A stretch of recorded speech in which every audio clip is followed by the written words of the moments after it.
for men, and then a vision before us stand when the King comes in. When the King comes in, brother, when the King comes in, how will it fare with thee and me when the King comes in? And like a pleasing For that instant show, that and love from old friend and foe, just what we ask when the arm will when the King comes in. When the King comes in, brother, when the King comes in, how will it fare with thee and me when the King comes in. And just before this each one I shall rest?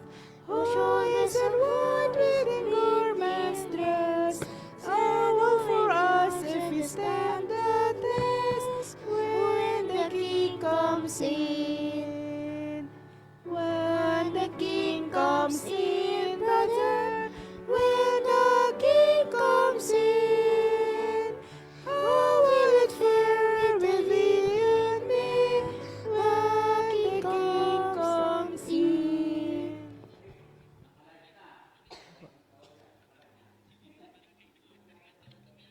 Ayan, isang mapagpalang gabi po sa atin lahat at happy midweek. Para po sa ating pagsisimula ay tayo po ay mag-awitan. Ngunit bago po yon tayo muna po ay manalangin. Panginoon naman banal, Diyos namin makapangyarihan ka sa lahat. Kami po ay nagpapasalamat sa gabi ito, Panginoon, na kami po ay inyong iningatan, na kami po ay makarating dito sa inyong bahay, simbahan, Panginoon. Salamat po sa gabi ito na kami po ay nagsasama-sama upang kayo po ay purihin at pasalamatan sa buong maghapon, Panginoon. Amin po ibinabalik ang aming pasasalamat sa gabing ito, Panginoon. Ito lang po ang aming salamat hiling sa matamis sa pangalan ng aming tagapagligtas na si Jesus. Amen.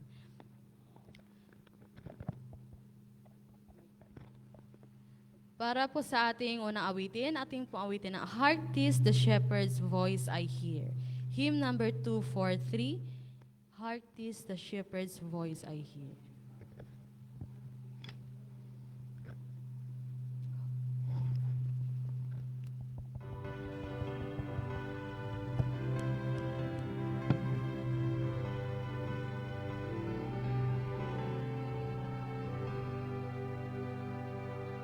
Heart is a shepherd voice heard out in the desert and can hear, calling the sheep gone astray, far from the shepherd fold away.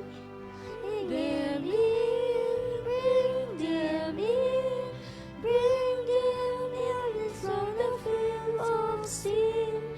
Bring them in, bring them in, bring the wanderers unto Jesus, who go and help the shepherd kind, out in the wandering ones to find, who's bring them back into the fold, where shelter from the storm,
Para po sa ating opening song, tayo po lahat ay tumayo at awitin po natin ang To God Be the Glory.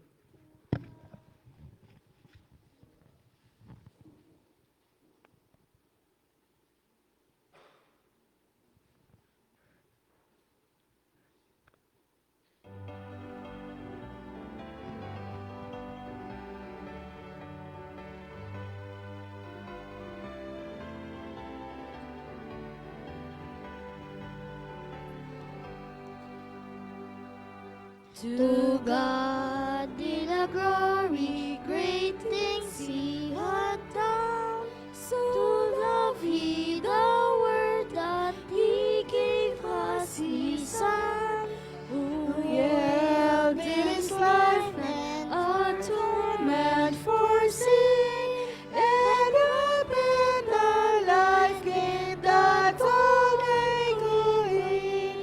Praise the Lord, praise the Lord. Let the earth hear His voice.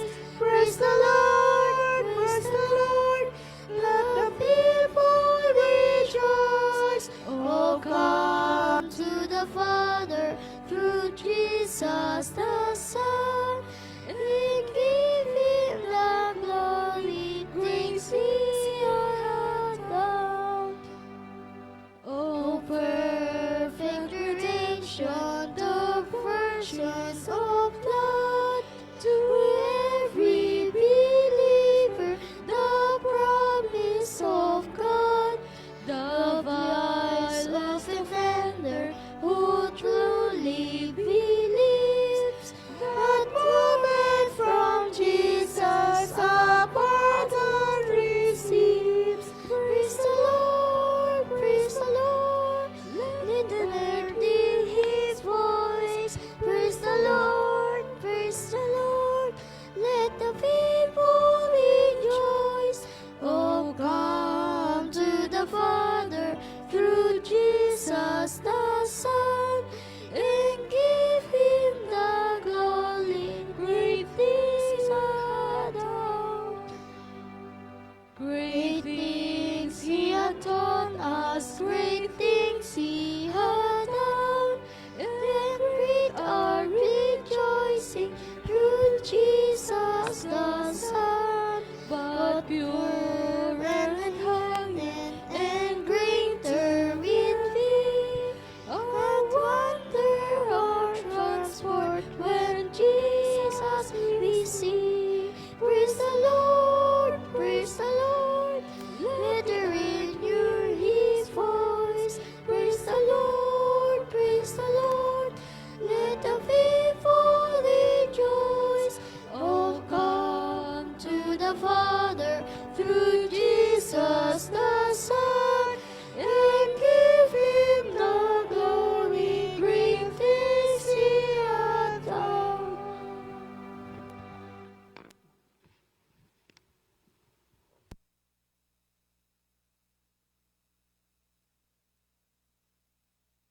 Tayo po ay manigluhod para sa ating panalangin.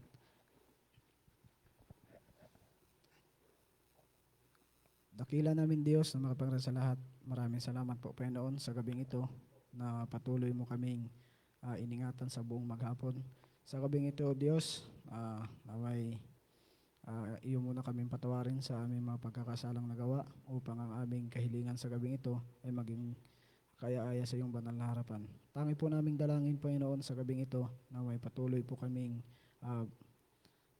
bigkisin ng banal na espiritu at buksan ang aming kaisipan upang maunawaan namin o Diyos ang iyong mabanal na salita at hipuin o Diyos ang may mga karamdaman sa gabing ito. Maari po Panginoon na ang mga kapatid na papunta pa lamang sa iyong banal na sambahan ay ingatan po ang bawat isa sa kanila at mapagsamba po sa gabing ito na naayon lamang sa iyong banal na kalooban. Patawarin o Diyos sa aming mga pagkakasala. Itong samot dalangin sa pangalan ni Jesus. Amen.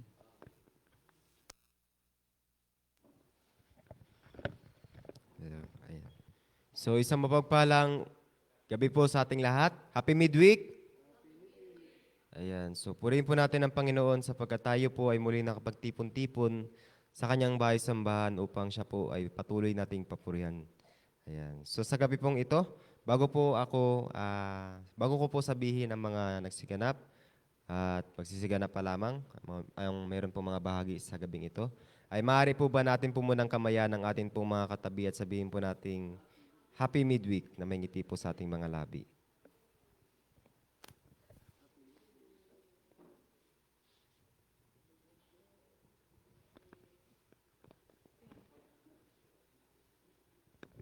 Ayan, so maraming salamat po sa mga tumugon.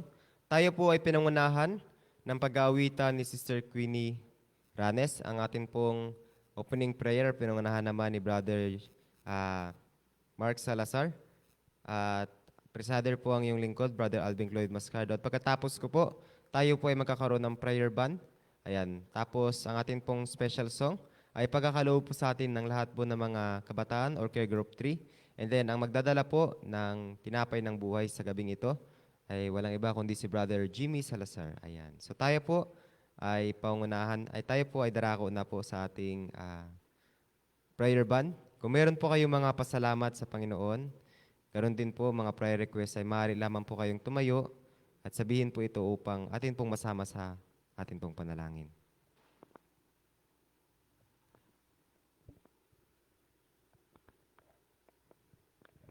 Ayan, so unahan ko po. Nagpapasalamat po ako sa Panginoon dahil sa patuloy niya pong binigay na kagalingan sa akin. Sa kabila po ng aking natamong mga sugat, ito po ay pagaling na ngayon. At patuloy rin po ako nagpapasalamat sa Panginoon sa kanyang patuloy na paggabay sa akin. Ayan, dalawang higit sa aking pamilya. Ganon din po, isama po natin sa panalangin ng aking pong ate, si Ate Bibe. Ayan, so meron rin po siyang sakit ngayon.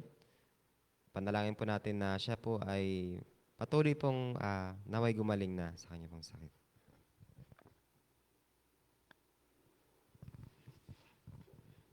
Ako po ay nagpapasalamat sa aming karamdaman na bagaman binigyan kami ng karamdaman, ang Panginoon din ang nagpagaling nito. At may mga tao din na sinugo upang ang aming mga problema ay nalutas. Nagpapasalamat ako sa Panginoon.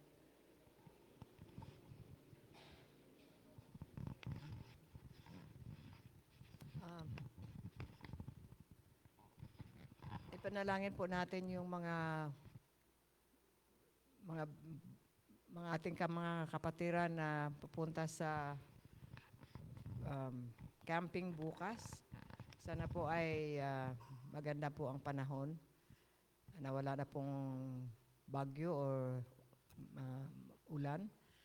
At saka ang panalangin po natin ulit ang aking pamangkin na si Norman. Di natin alam po kung ilang araw o ilang buwan na lang po ang buhay niya. Lumabas po siya ng ICU kahapon. Parang okay naman tingnan siya. Pag tinignan mo siya, parang okay lang siya. Pero alam ko na malala na po yung karamdaman niya.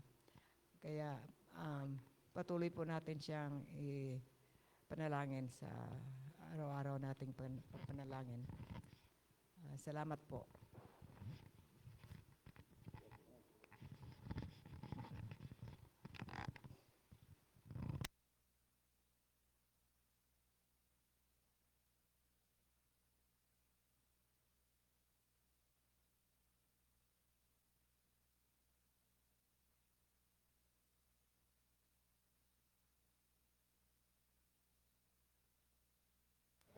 Nagpapasalamat rin po ako mga kapatid sa Panginoon dahil sa bagaman nagkaroon ako ng karamdaman at pinagaling po ako ng Panginoon sa aming mga problema sa hospital na pinansyal ay may ginamit po ang Panginoon para makatulong sa amin.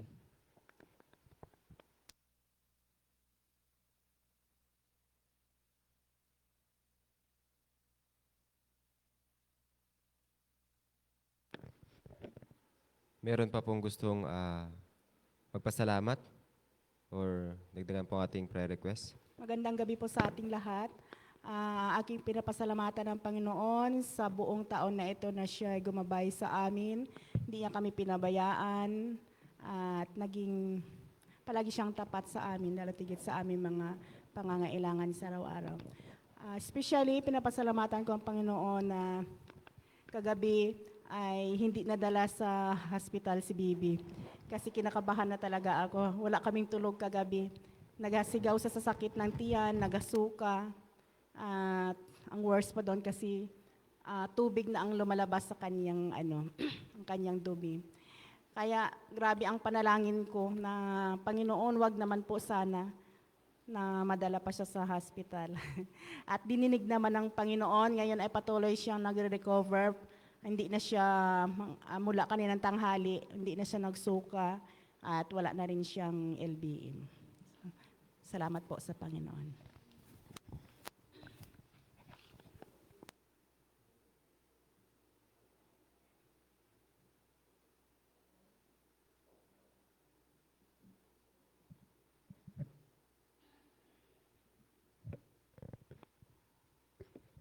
Hello?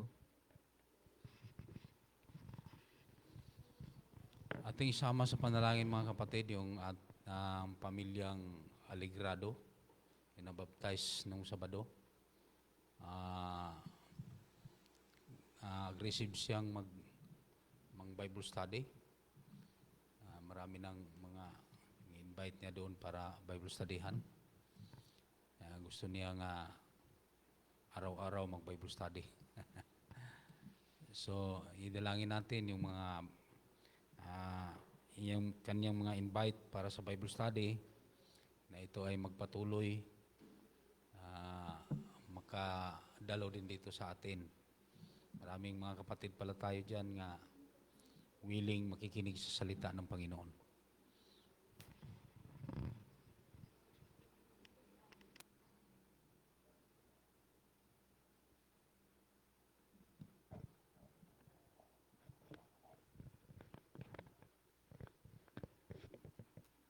Meron pa po bang gustong dumagdag?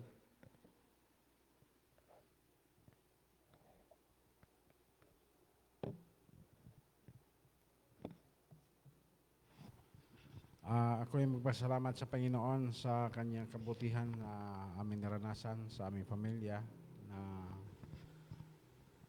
sa buong isang taon ay parang matandaan ko ngayon lang nagsumpong yung nakaraan lang na buwan yung sumumpong si Bing sa kanyang sakit noon. Isang beses lang na isang beses ako natataranta naman ulit. Pero at least na sa nakarang taon, medyo 3 beses talaga yon. Pero ngayon, isang beses. Kaya nagpasalamat ako sa Panginoon na hindi rin kami naka-apak ng hospital maliban doon sa aking apo. So, ganun din na ako nagpasalamat din sa Panginoon na yung aking mga dalawang ate ay nandito na kasama yung aking bayaw at ang aking pamangkin. So, alam ko na may panukala din ang Diyos nito. Bakit sila nandito na parang bigla-bigla lang na sumulpot, wala sa plano. So, nagpapasalamat ako sa Panginoon kasi parang ang pangarap ko na sila, yung ate ko na yan talaga, yan ang pinaka-iniming isip ko ng husto kasi buong pamilya nila nawala talaga sa pananampalataya. At nandito ngayon, kaya isama din natin sa dalangin na ang Diyos ay gagawa din para sa kanila. No? So, yan ay itong isang ate ko ay maayos-ayos na rin yung kanyang kalusugan. So, yan mga kapatid ay labis-labis ang aking pasalamat sa Panginoon.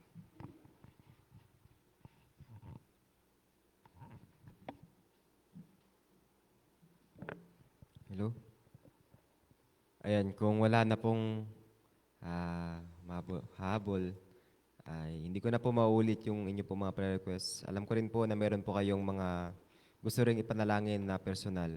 Kaya tayo po mga kapatid ay manalangin ng individual na lamang po.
Akin na pong tinatawagan ang lahat po ng kabataan, Care Group 3, upang magbigay po ng mensahe ng awit.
Hallelujah.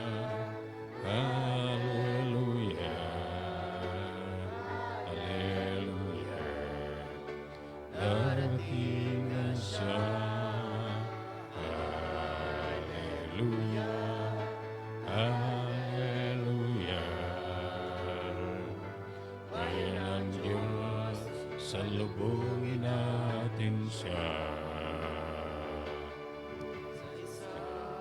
Sandali, daigling tunog ng trumpeta sa isang sigaw, isang sigat mata. Darating na siya, Jesus ang ating bayan ng Diyos, salubungin natin siya. Bayan ng Diyos, salubungin natin siya.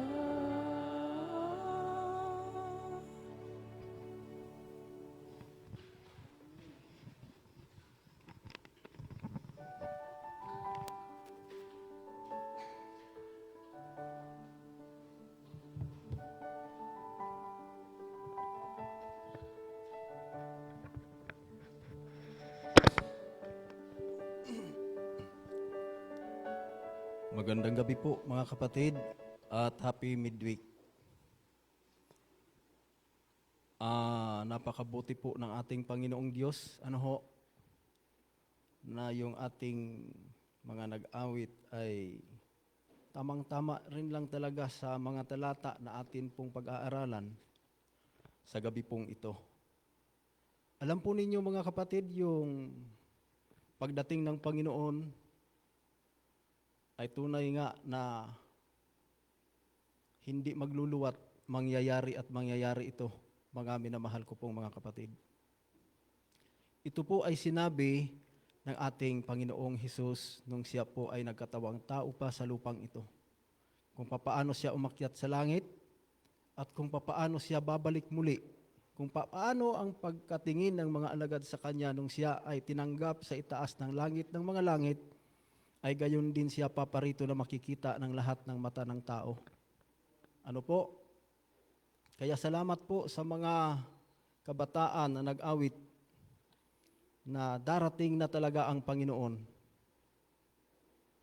Alam po natin mga kapatid na siguro ko po naman ay naka-live tayo, pero mayroon po akong sasabihin sa inyo mga kapatid.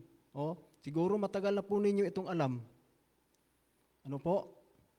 Alam po ninyo nung makwento sa akin ng aking anak nang makita niya sa Facebook na talagang kumpirmado na ang pagbibigay ng iisahin ang relihiyon ng tao dito sa Pilipinas, sa buong mundo. Maging sa atin sa Pilipinas ay ipinatutupad na ito mga kapatid. Pirmado na mga kapatid, kung sa mga kompa nakasilyo na. Yan. Ang tanong mga kapatid, ano ang sinabi ng Biblia? Ano ang sinabi ng Panginoong Jesucristo? Bago siya umakyat sa langit, nang tanungin siya ng kanyang mga alagad kung ano ang mga tanda sa kanyang muling pagbabalik. Kaya ngayong panahon, mga minamahal ko pong mga kapatid, dapat po ay kung tayo ay mahina sa pananampalataya sa mga lumipas na mga taon, ngayon sa darating na 2025, dapat po ay dagdagan natin. Halimbawa, kung ang ating pananampalataya ay ganyan lang kanipis, pakapal-kapalin na natin mga kapatid. Dahil alam natin na kapag mangyari ang mga hulang ito na sinabi ng Panginoong Jesucristo, ang sabi niya ay, siya ay malapit ng bumalik. Ngunit hindi pa ang wakas, kundi pasimula pa lamang. Ano po? Ang sabi po ng Panginoong Jesucristo sa aklat po ng Juan 1,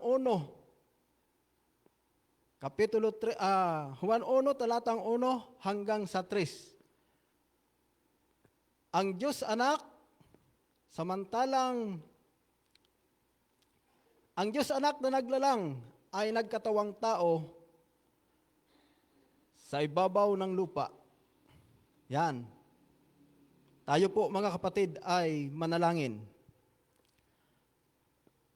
Mapagpala po naming Diyos na makapangyarihan ka po sa lahat. Ang iyo pong tahanan ay nasa langit po ng mga langit ng kalangitan.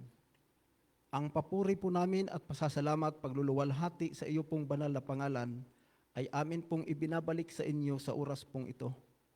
Banal na Ama, kami po ay mga aba sa lupang ito. Kami po ay mga makasalanan. Kami po ay wala pong kaalaman sa aming buhay dito sa lupang ito. Ngunit ikaw po ang nagkaloob sa bawat isa sa amin.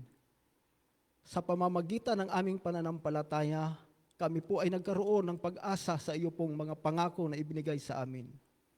Kami po ay sa kabila po ng aming hindi pagkaalam, pinagkalooban mo po kami ng Santong Espiritu mula sa kami ay tumanggap sa iyo pong mga banal na salita. At pinagkalooban kami ng Santong Espiritu na maunawaan at maintindihan namin ang aming pong pananampalataya habang po kami naghihintay sa inyo. Maari po ba, O Diyos, na kahabagan mo po kami sa oras na ito? Ang bawat isa sa amin ay nais naming tumanggap ng buo at malawak pang kaisipan na maunawaan po namin ang iyo pong mga salitang ito ng katotohanan sapagkat sinabi mo sa iyong banal na aklat, ang salita mo ay katotohanan, kaya kami ay dapat na maging isang masunurin upang kami po ay maging banal at maging kaaya-aya sa iyong banal na harapan. Ipagkaloob nawa, O Diyos, sa amin ang iyo pong mga kaunawaan at katalinuhan at ang amin pong pananampalataya ay iyo pong palaguin sa aming mga puso. Patawarin po kami sa lahat ng aming mga kasalanan. Ito po ay aking hinihiling sa pangalan ng Panginoong Hesus. Amen. Mga minamahal ko pong mga kapatid, ang Diyos po ay naglalang sa mga tao sa lupa. Sa kabila po ng paglalang ng Diyos sa tao sa lupa, sa una pa mang mga panahon na sinabi ito ng mga propeta at sinulat ito ng mga apostol, kung papaano po ang baha ay nangyari sa panahon ni Noah. Mga kapatid, hindi po lingig sa ating kaalaman bilang mga Kristiyanong mananampalataya na bago po, mga kapatid, dumating ang pagkagunaw sa mundo at dumating ang malakas na bahang ito, ang Diyos po ay nagbigay ng utos kay Noe. Ano po ang mga instruction at mga utos ng Diyos kay Noe? Sabi ng Panginoon, mangaral ka muna, Noe, bago ipinagawa ng Diyos ang daong. Di ba mga kapatid? Pinauna ng Diyos ang pangangaral bago nagpagawa ang Diyos ng daong. Dahil ang sino mang sumampalataya sa pangangaral ni Noe at ito ay magtiis hanggang sa dumating ang pag-ulan at matapos ang daong, sila ay makakasama ni Noe doon po sa daong, mga kapatid. Di ba po mga kapatid, kahit yung mga hayop ay hindi nga tumulong sa paggawa ng arka. Pero mabuti pa ang mga hayop na ligtas, mga kapatid, kaysa sa tao. Ano ho? Sinunod ni Noe ang instruction at ang utos ng Diyos kung papaano siya gagawa. Gaano kalaki ang arka na kanyang ipinapagawa ng Diyos? Ano ang gagawin niya sa mga tao? Ang mga tao, mga kapatid, ay nanampalataya ng panandalian sa salita ng Diyos na ipinangangaral ni Noe sa ibabaw ng lupa. Panandalian. Marami rin sana ang tumulong sa paggawa ng arka. Ang problema, mga kapatid, sa katagalan ng paghihintay nila sa pagdating ng baha, nainip sila, mga kapatid, at sinabi nila sa kanilang puso, hindi mangyayari na magkakaroon ng gunaw sa pamamagitan ng tubig dahil ang panahon ay napakaganda sa kanilang paningin at ang kanilang nararanasan sa lupa ay napakasaya. Di ba mga kapatid? Kita ng mga tao, kaya katagalan na, hindi na sila tumulong doon sa paggawa ng arka. Sino na lang ang nagtiis? Ang mga manugang ni Noe, ang kanyang mga anak, ang kanyang buong sambahayan. Yun na lang ang tumulong. Dumating ang baha na hindi inaasahan ng mga tao, mga kapatid. Nakita nila na yung mga hayop sumakay na sa arka. Sabi ni Noe, magsisakay na kayo. Dahil darating na ang baha. Ano ang sinabi ng mga tao, mga kapatid, kay Noe? Si Noe ay siraulo na. No? Nagsasalita na darating ang baha, samantalang pa ang init ay napakaganda. Napakaganda ng panahon. Walang kulimlim, kitang-kita ang langit. Pero si Noe nagsasalita na uulan, babaha. Lilipulin ng Diyos ang lahat ng kanyang nilalang sa ibabaw ng lupa dahil nakita ng Diyos na ang tao ay nagkasala. Sabi ng aklat ng Henesis, mga kapatid. Ang sabi sa aklat ng Henesis ay nagsisi ang Diyos na nilalang niya ang tao, ganun din ang mga hayop sa lupa. Ngunit nasumpungan ng Diyos si Noe na isang tapat at mayroong pangmatuwid na puso. Kaya nagbigay ang Diyos ng palatuntunan kay Noe para makita ng mga tao na nagkaroon pa rin ang Diyos ng pagmahal sa kanila kahit nagsisi ang Diyos sa paglalang sa kanila. Katulad ng isang ama, kapag ang iyong anak ay suwail, sasabihin pa ng magulang, nagsisi ako kung bakit ka pa nasilang sa lupang ito. Hindi ka naman pala marunong sumunod sa iyong magulang. Pero ang Diyos, mga kapatid, nagsisi din. Di ba? Nagsisi din siya, mga kapatid, dahil ang akala ng Diyos, ang tao ay hindi malulublob sa pagkakasala. Pero dahil nga naman ang dyablo ay matalino, mas minahal ng mga tao ang tinig ng dyablo kaysa sa turo o salita ng Diyos na ikaliligtas ng mga tao.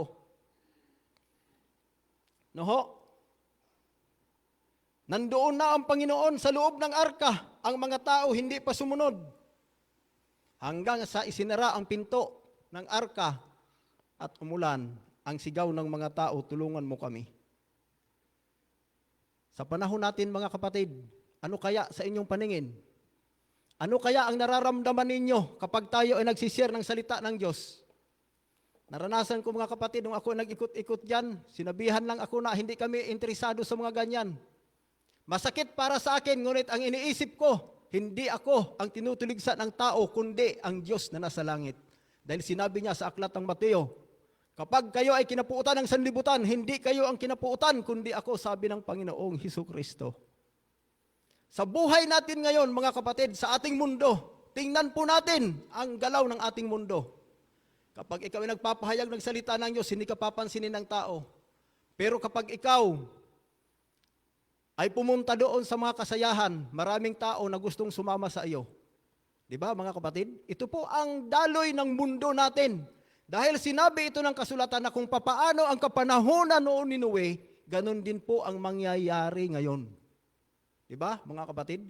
Kaya sino lang ang makapagbabantay dito, mga kapatid? Yung mga taong tapat ang kanilang puso sa pananampalataya sa Diyos. Yung mga taong may takot sa Diyos, mga kapatid, ito lang po ang mga tao na sumusunod sa kalooban ng Diyos. Sila lang po ang makapagbabantay sa panahon katulad ni Noe. Ano ho? Kaya kung titingnan natin ang panahon natin ngayon, mga kapatid, walang pagkakaiba noon. Ang Diyos nagmahal sa tao. Mula noon hanggang ngayon, hindi kumukupas ang pag-ibig ng Diyos sa tao dahil ayaw ng Panginoon na mapahamak pa ang tao dahil ang Panginoong Hesukristo na ang tumubos sa atin. Sa pamamagitan ng biyaya ng dugo ng Panginoong Hesukristo, ang lahat ng tao ay may kaligtasan kung ikaw, kapatid, kaibigan, ay susunod sa kalooban lamang ng ating Panginoong Diyos. Ang problema sa tao ngayon, mga kapatid, marunong pa sila sa Diyos. Di ba? May mga tao na magsasabi, ang Biblia ay sulat lang ng tao, bakit natin ito paniniwalaan? Ang tanong, ano pala ang dapat paniwalaan ng tao? Yung kwento rin ng kapwa mo tao?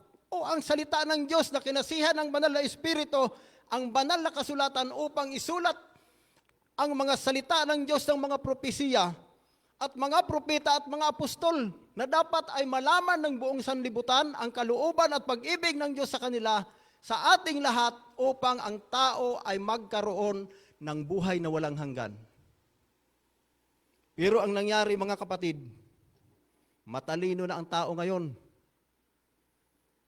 Sa bagay nga naman, ang hayop matalino din. No? Kasi dati ako magkakaingin mga kapatid. Alam po ninyo, ang unggoy, napakatalinong hayop yan. Wala pong katulad ang unggoy mga kapatid sa lahat ng hayop sa katalinuhan. Una, kapag sila ay nasiluan mo, linagyan mo ng silo.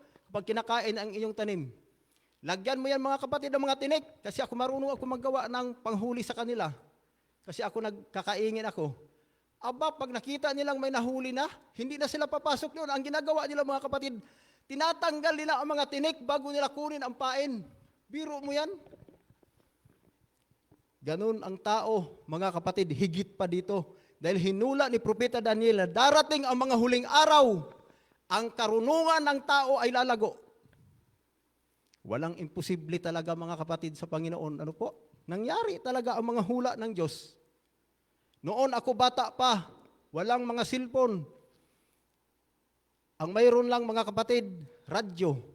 Yan, makikitawag ka sa may mga radyo ang kwan.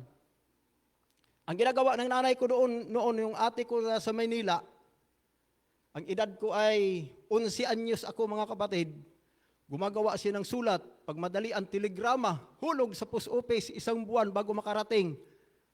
Mag-reply sa sulat, aabutin 3 buwan bago makarating sa iyo. Kung emergency, patay na, linibing na ang pasyente mo bago pa makarating ang sulat. Napakahirap noon mga kapatid.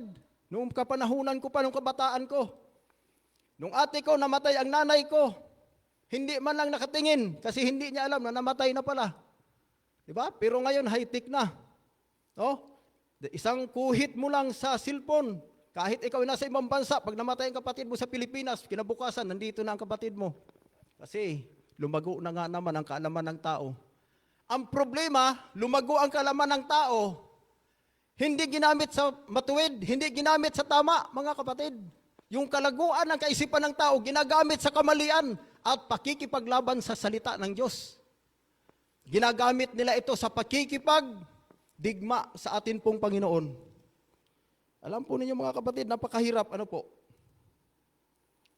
Dahil ang tao, gaano man tayo kasama, gaano man kasama ang sanlibutan mga kapatid, ang Diyos ay nagmahal pa rin sa kanila. Ang Diyos ay nagmahal pa rin sa atin pong lahat. Gaano man po tayo kamakasalanan, gaano man po tayo kadumi, gaano man po tayo linabhan ang ating karumihan, mga kapatid. Sa paningin ng Diyos, marumi pa rin tayo pero minahal tayo. Kayo kaya mga kapatid, pag mayroon na kayong basahan sa bahay na kung hawakan mo, didikit na sa kamay mo ang dumi, ano ang gagawin natin mga kapatid? Itatapon na natin. Hindi na natin yan lalabahan kasi marami na ang dumi, hindi na kayang labahan. Pero ang Diyos, napakabuti ng Panginoon. Kahit ang tao ay nakikipagdigma sa Kanya, nakikipaglaban sa katuwiran, minahal pa rin ng Diyos ang tao. Ang Kanyang bugtong na anak na Panginoong Hesukristo ay sinugo pa rin niya sa lupa para magkatawang tao upang mapako sa cross upang ang tao makasalanang ito na pinandidirihan ng paningin ng Diyos sa kanyang pagkamatuwid para medyo malinis-linis din ito at maging kaaya-aya sa paningin ng Diyos na kung tayo ay susunod lamang sa kanyang mga salita, ang lahat ng mga tao ay mayroon siyang pangako. Ano ho? Makasalanan ang mga tao, makasalanan ang lahat ng tao. Gaano man tayo naging isang malinis, makasalanan pa rin tayo. May mga tao man magsasabi nga, ay ako, matuwid ako mabuti ang gawa ko. Matuwid ka sa iyong paningin at mabuti ang iyong gawa na makasalanan ka. Makasalanan ang tao. Ako sasabihin ko sa sarili ko, halimbawa ako ay mabubuti ang aking mga gawa. Ako mabubuti ang aking mga gawa. Ako hindi. Pero mabuti ako na tao na makasalanan. Kasi walang matuwid. Sabi ng banal na kasulatan, walang matuwid sa lupa kahit isa. Alam po ninyo mga kapatid, sa panahon po natin ngayon, nakikita po natin ang daloy ng panahon. Kaya po hindi po nakapagtataka para sa atin na nagbabasa ng Biblia dahil ito po ay sinilita ng Panginoon. Sabi ng Panginoon, mga kapatid, di ba? Alam po natin yan. Na sa lupang ito, ang mga tao ay talagang hindi makikinig sa salita ng Panginoon. Iilan lang mga kapatid. Ang sabi sa talata ng Propeta Daniel, sa Daniel 12, talatang 1 hanggang 2, ano ang mangyayari mga kapatid sa mga tao na masunurin sa Diyos? Sabi niya, sa panahong yaon ay tatayo si Miguel na dakilang prinsipe. Yan. Tatayo si Miguel sa ikabubuti ng mga anak ng iyong bayan. Sabi ng Panginoon, sabi dito sa banal na kasulatan, at magkakaroon ng panahon ng kabagabagan na hindi pa nangyari kailanman mula nang magkaroon ng bansa hanggang sa panahong yaon. At sa panahong yaon ay maliligtas ang iyong bayan, bawat isa, na masusumpungan na nakasulat sa aklat ng buhay. Ay ito ang problema. May problema ito mga kapatid. Sabi niya, nakasulat sa aklat, sa talatang 2, marami sa kanila ang natutulog sa alabok ng lupa. Ay mga gigising, ang iba'y sa walang hanggang buhay, at ang iba'y sa kahihiyan, at sa walang hanggang pagkapahamak. Ito ang problema ngayon, mga kapatid. Ano ho? Ang iba ay ano daw? Pag nasumpungan ang ating pangalan sa aklat ng buhay, saan tayo? Doon sa buhay na walang hanggan. Ang problema kung hindi makasulat sa aklat ng buhay ang ating pangalan, mga kapatid, ay doon tayo sa pagkapahamak at kahihiyan. Alam po ninyo mga kapatid, sa buhay natin ngayon, magpatuloy lang tayo sa paggawa natin ng mabuti sa Panginoon. Pagtibayin lang natin ang atin pong pananampalataya. Sa buhay natin sa mundong ito, bagaman ang banal na Espiritu ay tinanggap na natin ang unang ulan. Ano ba ang unang ulan, mga kapatid? Sa pamamagitan ng pagtanggap natin ng bautismo, nandoon ang banal na Espiritu, nagtuturo sa atin sa paggawa ng mabuti upang tayo ay maging matuwid sa harapan po ng Diyos. Pero hindi pa natin tinatanggap ang huling ulan, mga kapatid. Pag tatanggapin na natin ang huling ulan, mga kapatid, wala na ang Diyos sa kanyang trono. Wala na siya doon, mga kapatid, kundi magkakaroon na ng pagbibigay ang Diyos ng huling ulan sa mga tao na ang lahat na nakasulat sa aklat ng buhay, hindi na sila kailanman magkakasala pa. Diba? Napakabuti ng Panginoon. Ano po? Pag masumpungan ang ating mga pangalan sa aklat ng buhay, ligtas tayo mga kapatid. Napakasaya sa langit. Alam po ninyo, talagang napakabuti po ng Panginoon sa Kanya pong mga pangako. Pero ang atin pong mundo ngayon, maraming nakakaalam sa mga salitang ito ng Panginoon. Maging mga kapatid natin sa pananampalataya. Pero ano ang ginagawa mga kapatid? Maging ang namatay na mga nauna sa atin na namatay. Natutulog sa alabok ng lupa, sabi dito. Kapag ang kanilang pangalan nakasulat sa aklat ng buhay, sila ay muling bubuhayin ng Panginoon para doon sa pagkabuhay na mag-uli na wala ng kamatayan.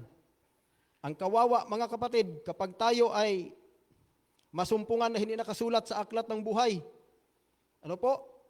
Yun po ang napakahirap. Sa buhay ng mundo ngayon, mga kapatid, wala pong pinagkaiba noon sa panahon ni Noe. Alam po ninyo, pinagmamasdan ko po ang ating mundo ngayon, mga kapatid, kapag ikaw ay, kasi hindi naman sinasabi natin na matatalino tayong tao, pero nakikita talaga natin mga kapatid, kapag salita ng Diyos ang pinag-uusapan, walang halos dadalo. Di ba? Makikita natin ito. Katulad din ito noon sa panahon ni Noe. Sabi ni Noe, magsisakay na kayo. Ayaw na nilang tumulong sa paggawa ng daong, ayaw nilang sumakay. Di ba? Iilan lang, anak. Nako mga kapatid, kung pakikiramdaman natin ang mundo natin, kawawang-kawawa ang mga tao. Ano ho? Pero tayo mga kapatid na naghihintay sa pagbabalik ng atin pong Panginoong Hesukristo ay napakapalad natin kapag tayo ay naging tapat sa Kanya. Ang sabi nga ng Mateo 24:13, ang magtitiis hanggang sa wakas silang ang maliligtas. Si Noe nagtiis hanggang sa dumating ang baha, mga kapatid. Kaya naligtas si Noe. Di ba? Yung sambahayan natin, kapag makapagtiis din, maligtas din tayong lahat ng buong sambahayan natin. Doon tayo sa langit. Ang problema, yung mga anak natin, kung hindi makapagtiis, dumating bigla ang Panginoon na wala tayo na hindi na nakasulat sa aklat ng buhay kasi ang gawa natin taliwas doon sa kalooban ng Diyos. Nako, peligro ang kaligtasan. Wa good tay sayop kayo ang atong kinabuhi og di ta maluwas. Ang atong pag-antos dinhi sa dinhi sa bawbaw sa kalibutan. Ang tanan nga kalayawan atong talikdan. Ang mga bagay-bagay na ikasasaya ng puso natin, tinalikuran natin lahat, alang-alang lang sa aking pagka-Adventista. Kaya yung mga tao, mga kapatid na nagsasabi na, hindi man ang relihiyon ang makapagliligtas. Alam niyo mga kapatid, kung muni-munihin natin, mali din mga taong katuwiran ay ganun. Halimbawa dati hindi ako nakapasok sa relihiyong ito. Doon pa rin ako sa dati kong relihiyon na kinaaniban. Hindi man ako maliligtas doon kasi wala man katotohanan na binabasa sa Biblia. Ang relihiyon na nagtuturo ng katuwiran na ating aaniban, ito ang makapagliligtas sa atin mga kapatid. Di ba? Marami ang mga tao ngayon na iba-iba na ang mga relihiyon, lumilipat-lipat ng mga relihiyon dahil sa sinasaliksik nila ang banal na kasulatan kung saan ang relihiyon na nagtuturo ng tama. Diba? Kaya yung mga nagsasabi ang iba na, hindi man relihiyon ang makapagliligtas. Hindi naman relihiyon mga kapatid ang nagsasabi sa atin na, ililigtas kita. Pero tingnan natin ang relihiyon na nagtuturo ng tama, mga kapatid. Diba? Kasi may mga relihiyon na nagtuturo ng mali sa banal na kasulatan. Kung relihiyon ang pinag-usapan na, hindi lang pala ang relihiyon ang makapagliligtas, di dapat doon ako sa dati kong relihiyon na kinaniban. Diba?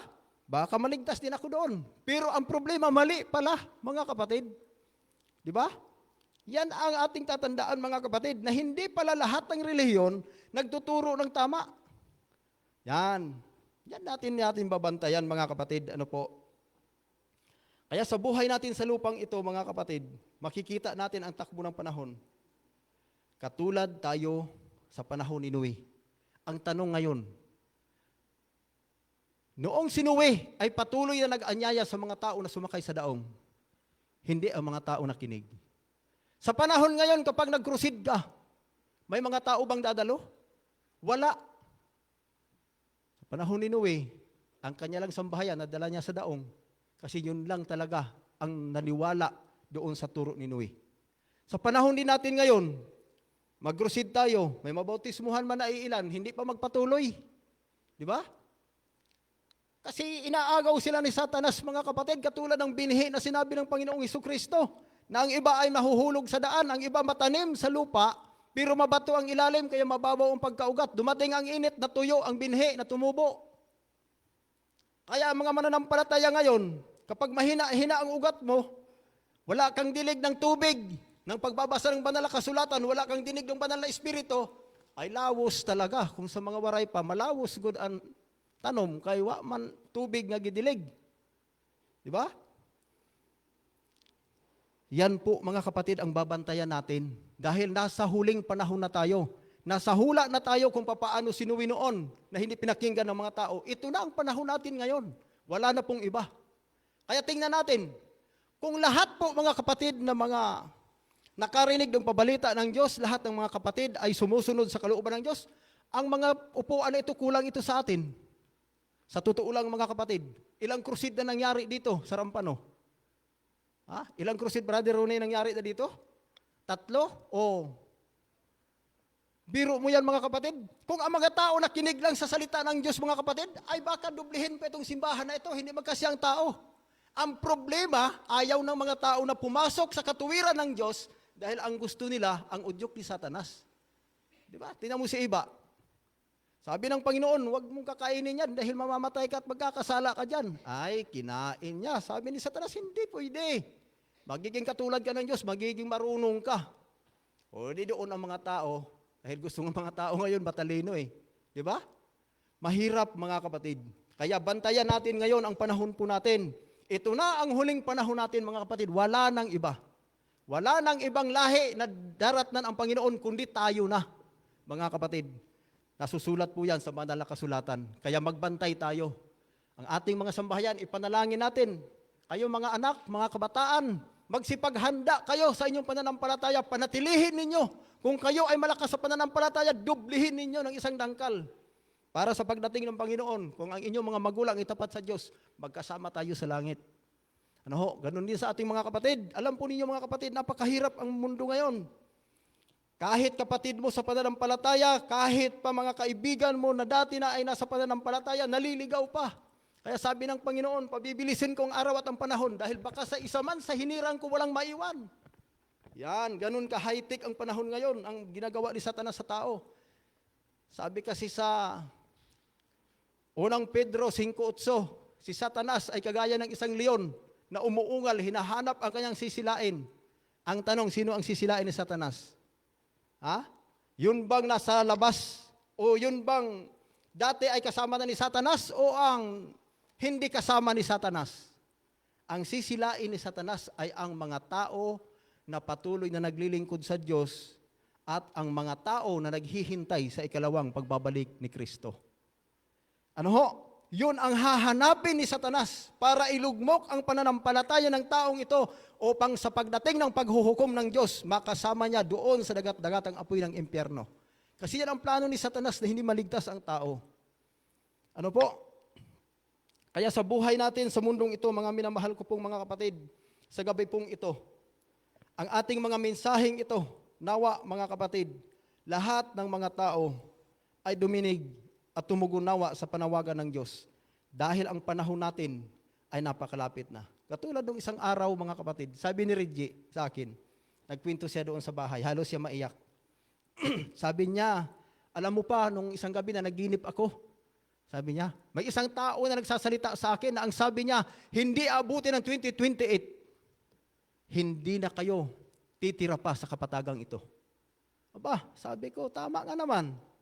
Kasi kung ating pagmamasdan ang mundo ngayon, ito na ang daloy ng mundo, iilan lang tayo na nagsasamba, mga kapatid, di ba? Kaya natutupad ang hula ng Biblia, mga kapatid. Kaya sabi niya sa akin, kaya talaga ngayon, siguro, dapat talaga tayong magsipaghanda na sa ating pananampalataya. Sabi ko, yan ang sinasabi ko sa inyo, na kailangan yung ating paglilingkod, wag natin gawing biro ito, mga kapatid. Kaligtasan ang hinahanap natin dito. Halimbawa, nakasakay tayo sa bangka. Ako, bangkiro ako sa laot, mga kapatid. Pag malalaki ang alon, alam ko ang makina kung paano ko dadalhin, kung paano ko ilulusot ang bangka na hindi ako malubog.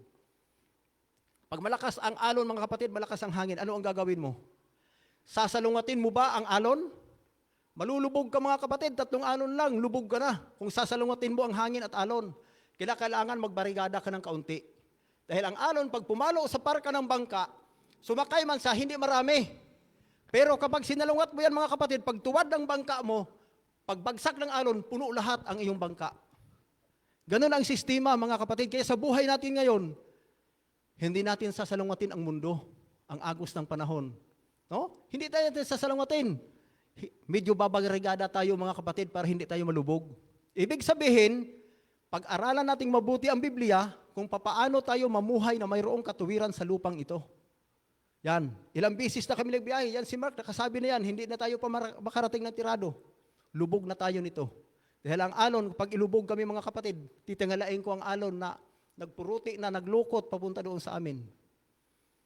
No? Ganun tayo mga kapatid. Ang plano natin sa ating buhay ang kaligtasan. Gusto nating makadaong sa tabi na hindi tayo malubog.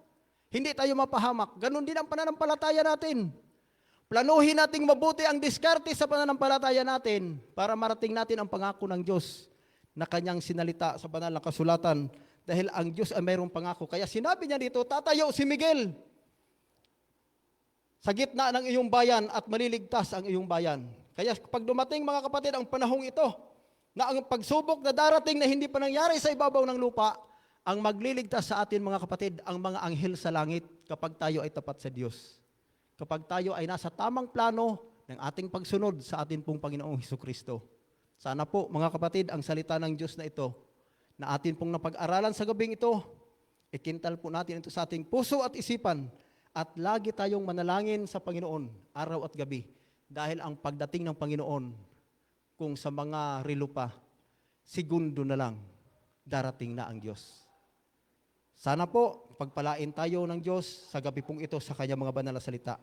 Pagsikapan natin na maging tapat tayo sa Panginoon. Ang Diyos ay naghihintay sa atin sa tahanan sa langit na kanyang inihanda sa inyo at sa akin para sa ating lahat. Sumaatin ang kapayapaan at pagpalain tayo ng Diyos sa gabing ito.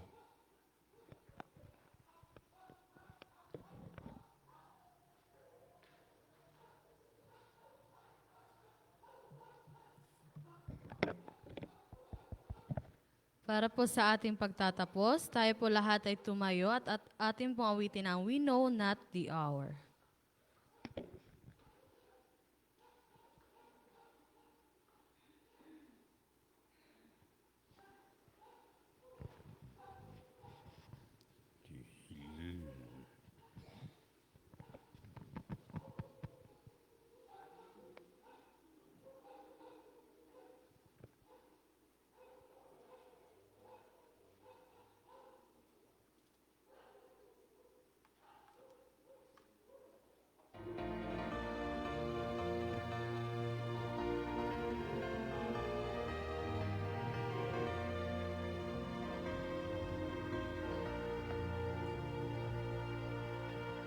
We know not the hour of the Master's appearing, yet signs all foretell that the moment is nearing, when He shall return. This the promise most true, but we know not the hour. He will come. Let us watch and be ready. He will come. Hallelujah, hallelujah. He will come in the clouds of His Father's bright glory, but we know not the hour. There is light for the wise who are seeking salvation. There's truth in the book of the Lord's revelation. Its prophecy points to the great consummation. Not the hour. He will come. He will come. Let us watch and be ready. He will come. He will come. Hallelujah, hallelujah. He will come in the clouds of His Father's of glory. But we know not the hour. We'll watch and we'll pray with our lamps and burning. We'll work and we'll wait till the Master's returning. We'll sing and rejoice, every hour is discerning, but we know not the hour. He will come. Let us watch and be ready. He will come. Hallelujah, hallelujah. He will come in the clouds of His Father's bright glory, but we know not the hour.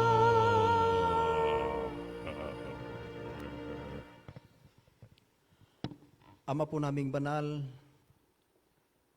Diyos ni Abraham, ni David, ni Elias, ni Moises, ni Jacob, Diyos ng Israel na nagpapatutuo sa lahat ng mga bansa sa iyo pong walang hanggang kabutihan at banal na kapangyarihan at patuloy na pag-ibig na ipinagkakaloob mo po sa sansinukob ng buong sanlibutan.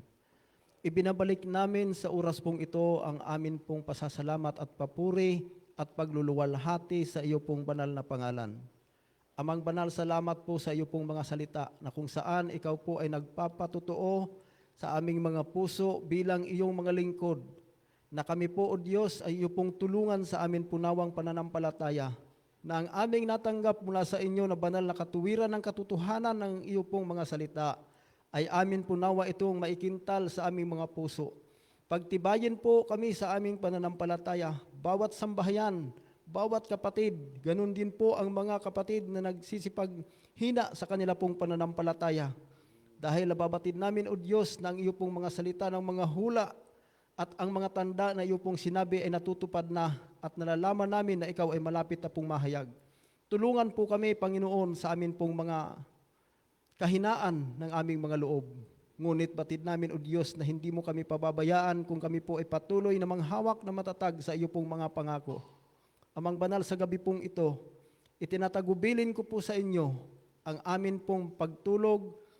Sa gabi pong ito, ikaw po nawa ang gagabay sa bawat isa sa amin. Ang mga banal na anghel at ang banal na espiritu ang siya po nawang manguna sa bawat sambahayan, sa lahat ng mga kapatid na naghihintay sa iyo pong ikalawang pagbabalik. Ikaw po nawa, O Diyos, ang aming kapiling sa gabi pong ito, at ikaw ang maggigising sa amin sa kinaumagahan upang ikaw ay muli naming purihin sa iyo pong banal na katuwiran. Amang banal, pinasasalamatan ko pong lubos sa gabi pong ito ang mga salita mong ito. Patawarin po nawa ang lahat ng amin pong mga kasalanang nagawa sa inyo, sapagkat kami po ay makasalanan. Ito pong lahat ay aking hiling sa pangalan ng Panginoon po naming Jesus. Amen. Amen. Amen.